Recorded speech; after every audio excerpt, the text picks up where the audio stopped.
Vous l'avez vu, vous comprenez, en fait, le quartier de la création prend forme, la création prend ses quartiers, c'est la punchline de l'équipe du cluster. Le Grand Plus créatif aujourd'hui est une réalité.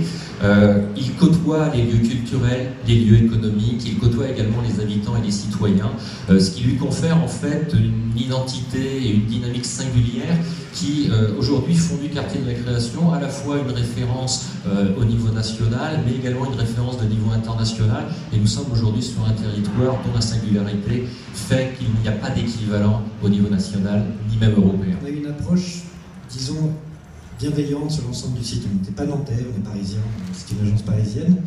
Mais on s'est bien rendu compte que c'était quand même un site qui était vraiment chargé d'histoire, qui avait accueilli des générations et des générations d'ouvriers, et qu'il fallait forcément aborder ce site avec beaucoup d'humilité. Donc notre première recherche, ça a été de voir dans ce site qui avait été construit dans une situation de clos couvert, c'est-à-dire qu'on rajoutait une halle après une autre pour que l'outil de fabrication reste performant, etc., mais sans forcément se soucier de ce que ça allait donner par rapport à la ville. Et à la fin de ces halles, tourner un peu le dos à la ville, tourner un peu le dos aux fleuves.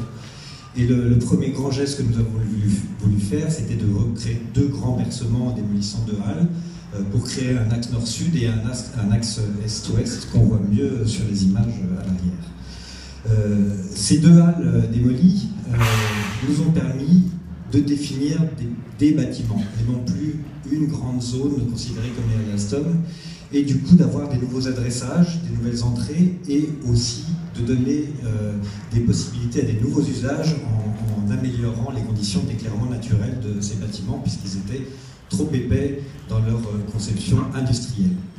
L'autre enjeu, c'était finalement de réussir à transformer cette échelle industrielle en une échelle humaine, avec des bâtiments de très grand gabarit, comme vous avez pu le voir, et comment retrouver la place de l'étudiant, le concepteur, le créateur à l'échelle de ces six grands bâtiments.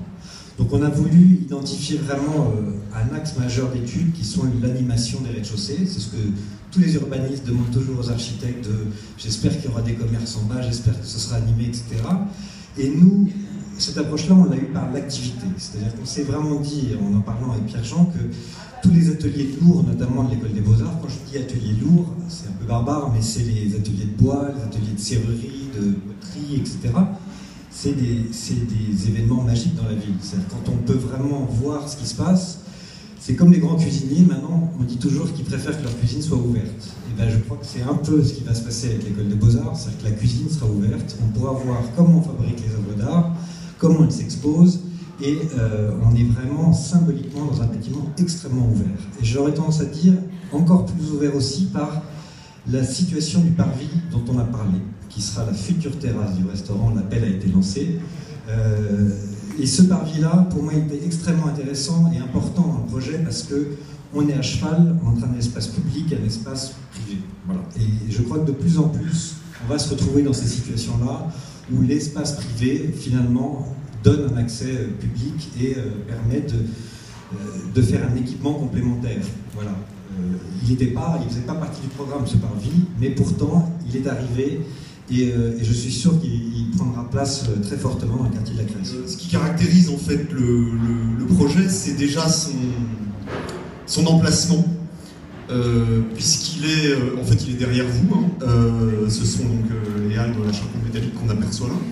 C'est un peu le point de connexion finalement de tout l'ensemble des halles Alstom avec la rue Lanoux Bras de Fer.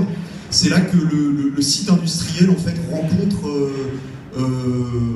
concrètement la ville habitée, la ville habitante, les immeubles de logement, dans un point assez singulier, sur cette rue qui est quand même un grand axe de l'éléphant jusqu'à l'école d'architecture, un axe de flux passant, un peu le déroulé comme ça de l'île de Nantes.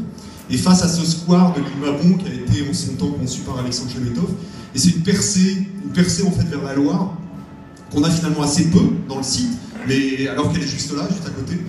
Et donc depuis le restaurant, on va avoir cette percée vers le nord, vers la ville historique. Et inversement, c'est un peu le lieu où on va pouvoir, depuis le centre historique de Nantes, découvrir le site de l'île dans sa profondeur jusqu'à la façade du restaurant. On n'a pas tous les jours la chance en tant qu'architecte faire un grand restaurant, c'est vraiment très grand comme restaurant, dans un ensemble qui est lui-même monumental, un ensemble industriel. Et donc c'est un restaurant qui est fait pour accueillir beaucoup de convives, dans l'idée d'un lieu de vie avec beaucoup de souplesse d'aménagement. C'est un bar ouvert en journée, mais c'est aussi un lieu de convivialité pour le soir. Et la réponse, en fait, elle prend la forme assez simple d'une grande table. Une grande tablée, en fait, une grande structure qui vient se glisser sous la charpente métallique assez fine, comme il a déjà été dit. C'est l'évocateur, en fait, c'est l'évocateur d'un imaginaire du repas. On dresse la table pour pouvoir manger au-dessus, au premier étage, ça sera le restaurant, au-dessous, ça sera le bar. Et donc c'est une réponse finalement structure pour structure, c'est-à-dire dans une structure existante de halles, on vient mettre finalement une nouvelle couche, une nouvelle histoire du projet, une nouvelle structure qui va singulariser et qui va être le marqueur de changement programmatique. Effectivement, le projet que je vous présente, c'est la partie des halles qui est située à l'extrémité est donc, du quartier de la création, c'est ces deux halles. Donc les personnes précédentes, l'équipe précédente vient de présenter la partie située au nord, le grand restaurant.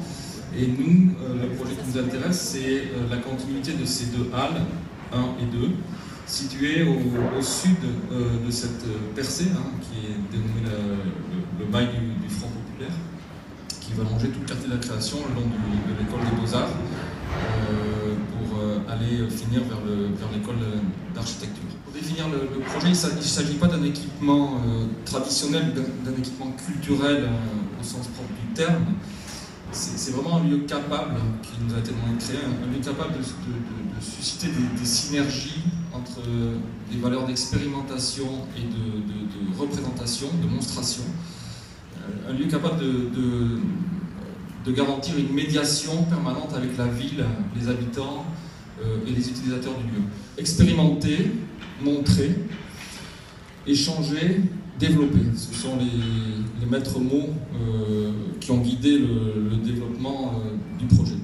Donc le projet va abriter différentes entités programmatiques sous un même toit.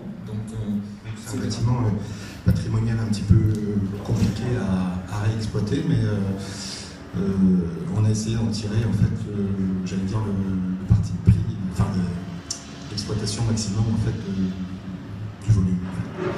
Voilà. Donc on est parti nous sur une écriture, puisqu'on est entouré d'un bâtiment qui est blanc immaculé, un semi-transparent. Voilà, nous on a aussi pris le parti de faire un bâtiment un peu monolithique. Voilà, de couleur un peu gris clair, on va dire, une sorte de masse qui est perforée, qui reprend la trame industrielle en fait. Donc c'est un bâtiment dont on hérite, mais on essaie d'emmener aussi ailleurs en fait, comme une prospection en fait. Voilà, donc pour le plan en fait, il est, nous on a pris le parti d'exploiter en fait le vide central, qu'on n'ait pas une vision, comme ce qui a été dit avant, un peu patrimoniale des halles, un peu classique non, parce qu'il y aura un très bel exemple à côté. Nous, on a décidé de plutôt privilégier en fait un espace vécu plutôt qu'un espace vu, ce qui fait qu'on a investi en fait beaucoup de milieu de la halle, et en pensant que ça allait être une expérience justement d'échange et de partage.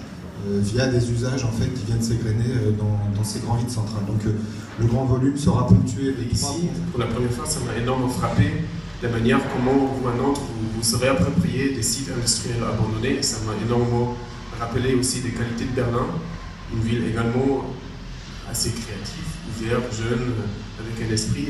Et c'est quelque chose que j'ai beaucoup retrouvé ici. Donc d'un côté, on s'est tout de suite bien senti ici. Et nous avons été très contents de pouvoir travailler sur ce projet ici. Donc, un hall industriel qui est un vrai archétype de cette architecture. Donc, c'est un petit bout de ce petit morceau, le dernier morceau qui a été construit de toutes les sites en somme, mais qui a quand même toutes les propriétés de cette d'un archétype d'une halle industrielle. Et notre projet, il est quasiment sûr de remettre en valeur ces qualités-là sans qu'on a de gestes architecturaux forts qui vont à contresens de ça.